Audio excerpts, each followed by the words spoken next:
Madam President, the Senate will soon act on a measure, the Iran Sanctions Extension Act, that I have long advocated and am proud to be a main co-sponsor of this measure.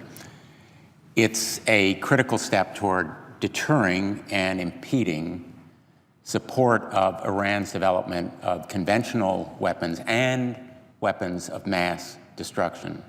And I'm here to encourage my colleagues to support this 10-year reauthorization of the ISA, as it's known.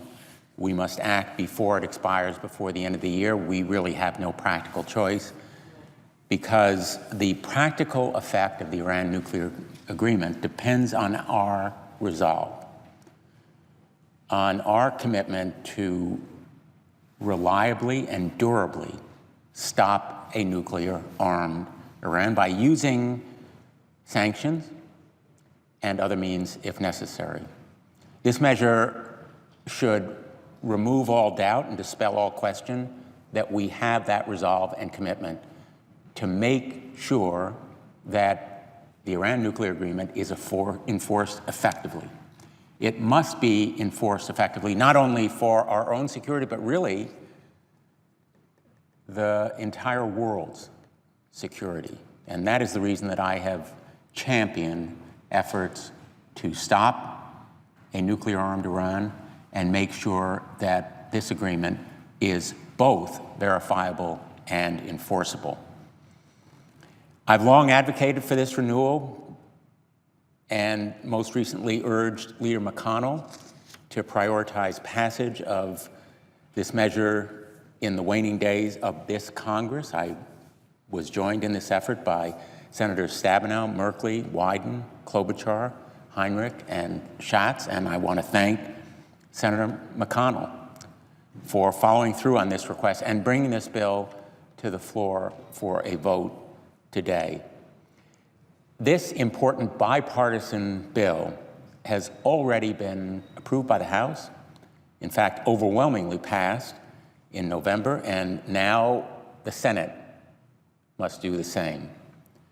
And it must leave no question or doubt that we have the resolve and commitment to continue bipartisan support for efforts to block a nuclear-armed Iran. The ISA is essential to ensuring that the Joint Comprehensive Plan of Action continues to prevent Iran from realizing its nuclear ambitions, and for the United States to maintain its unambiguous ability to immediately snap back sanctions in coming years.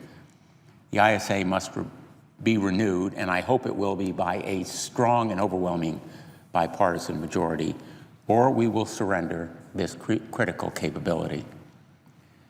Reauthorization is a significant step, and it will send a strong signal to Iran that our nation is fully and irrevocably committed to vigorously enforcing the nuclear agreement, regardless of the administration and irrespective of the Congress.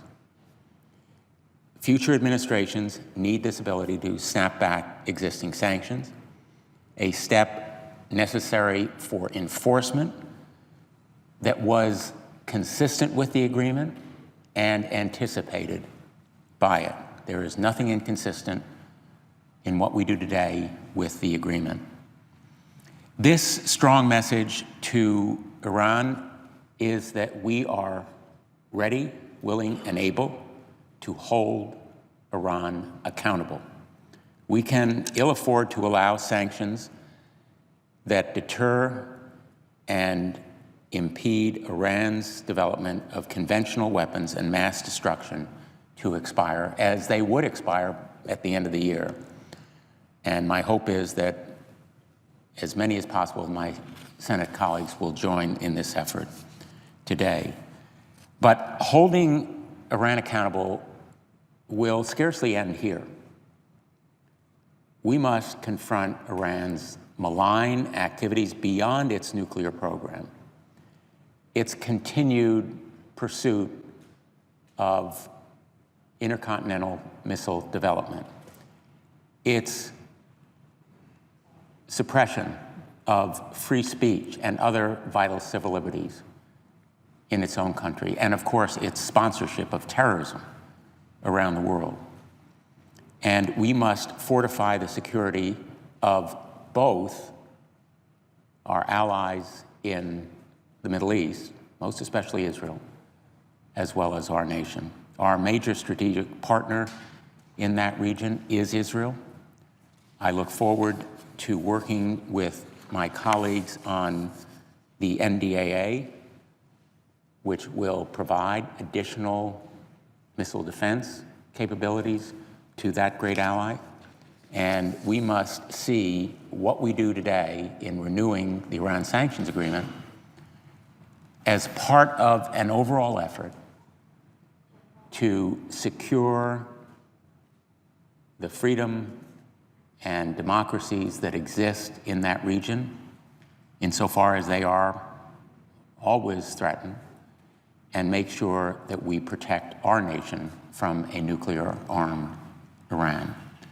The Iran sanctions renewal sends a signal and a message unmistakable to Iran and the world that we are committed not just to the words of this agreement on paper, but to the real enforcement of them, and to make sure that Iran is held accountable if it violates this agreement in the slightest way.